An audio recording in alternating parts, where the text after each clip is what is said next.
So day one here in Shanghai. It's a little chilly, about 40 degrees or so. This is my view from my hostel. You can kind of see more of the older part of the city here. And you can see way in the back where I'm going to be going today is the Pearl Tower. I gotta say the best thing about my hostel is it's about a 2-minute walk from the subway. So I walk out of my building, take a right, take another right, and the subway is right there.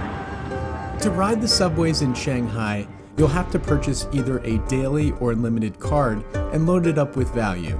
After that, you'll swipe in and swipe out each time you take a ride. Not only is everything written in both Chinese and English, but the announcements are made in both languages as well. So I'm here outside of the Pearl Tower, which goes up 351 meters. I got my ticket right here. Should be about 3 hours to get up, so let's take a ride. From the top of the Pearl Oriental Tower, you'll get an amazing view of Shanghai. From this bird's eye view, you can see just how quickly Shanghai has grown in just 30 years. In 1990, the population was 9 million residents, and in less than 3 decades, the city's population has exploded. It's tripled to nearly 27 million people, making it the fastest growing city in the world. You'll get an up-close and personal view of Shanghai's 3 tallest buildings: the Shanghai World Finance Center, the Jinmao Tower, and the Shanghai Tower. All 3 are the size of the Empire State Building or the World Trade Center. They're huge. One of the best features of the Oriental Pearl Tower is the level with transparent floors. It's a little nerve-wracking, but you gotta try it. They also have this 3D video dedicated to the future of Shanghai with floating buildings and crazy highways straight out of a science fiction movie. So I just checked out the Pearl Oriental Tower. I gotta say it's my favorite thing here in Shanghai so far. Being here and seeing the city from up high, you can just see how far the city has come in just 30 years. When you walk around the Bund, you realize what an international city Shanghai has become. The towering buildings go on and on and on. At this point, I'm just waiting for it to get dark so I can see the buildings light up, but I gotta say, this is amazing. Just checked out the Shanghai Museum. There's over 1 million pieces in the museum. A lot of old ceramics, furniture, clothing. If you're gonna take the subway here, I definitely recommend taking the subway to the People's Square. From there, it's about a 5-minute walk. And not too far is Nanjing Road, which is where I'm headed next. So I'm here in one of the most bustling parts of Shanghai called Nanjing Road. This is one of the main shopping districts here in Shanghai. Some of the malls here are crazy. They rival the size of King of Prussia or anything of that size. I mean, they even got their own M&M stores. So right now I'm walking down East Nanjing Road. As you can see, it's a lot different at night. It's all lit up. I'm heading down to the Bund. From here, it's about a 10-minute walk to the water. I think everyone's heading to the same direction. Everyone wants to see the Bund lit up at night. And who can blame them? It's a beautiful sight. So one thing you gotta watch out for when you're crossing the street is people on scooters. Just because it's a red light does not mean they're going to stop. I almost learned that the hard way, so. Here along the Bund, seeing it all lit up is a totally different experience than seeing it during the day. One thing that I was a little surprised about is how oddly familiar everything in this city is. If the signs weren't in Chinese, I might think I was in New York City some places. I'm starting my day by checking out Yuan, also known as Yu Garden. This spot was strongly recommended by my friend who's lived in Shanghai for 4 years, and afterwards we're gonna grab some of the best xiaolongbao in the city. I was in China during the Chinese New Year, or Spring Festival, which is the largest human migration in the world. Every year, 1.4 billion people travel home to see family for 2 weeks, just like we do for Christmas or New Year's. So I'm here at Yuan, or Yu Garden, a 5-acre garden that was created under the Ming Dynasty. This was created for the political elite to kick back and relax, because you know, being the emperor is stressful. Yuan offers some really cool walkways, and they have these ponds filled with koi fish. So I just ordered some xiaolongbao. Just outside of Yu Garden, you'll find some amazing xiaolongbao or soup dumplings. Be careful when taking a bite, otherwise you might get sprayed in the face with a little bit of hot liquid. You can either take a bite and suck out the liquid, or you can do what I like to do, which is just pop the whole thing in your mouth. That is really good. That is really good.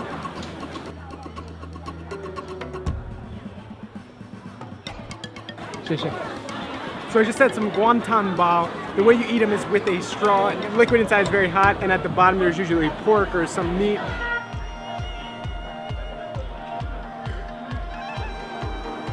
So I just saw the China Art Museum, and I gotta say, it is not for anybody who has fear of heights.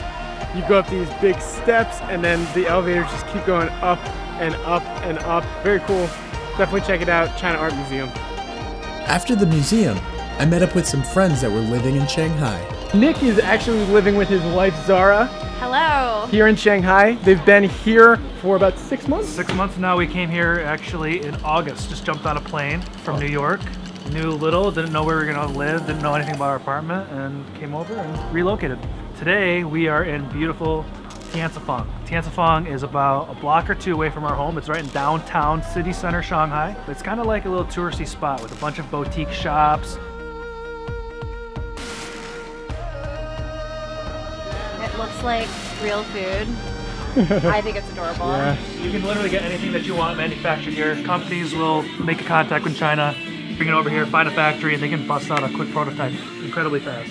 What is that? I think it's a fake Chinese passport. This is amazing. These are dumplings in every animal you can think yeah, you of. gotta look at They're this. so cute. Pigs and penguins and ducks, and I think this is like SpongeBob. Bears.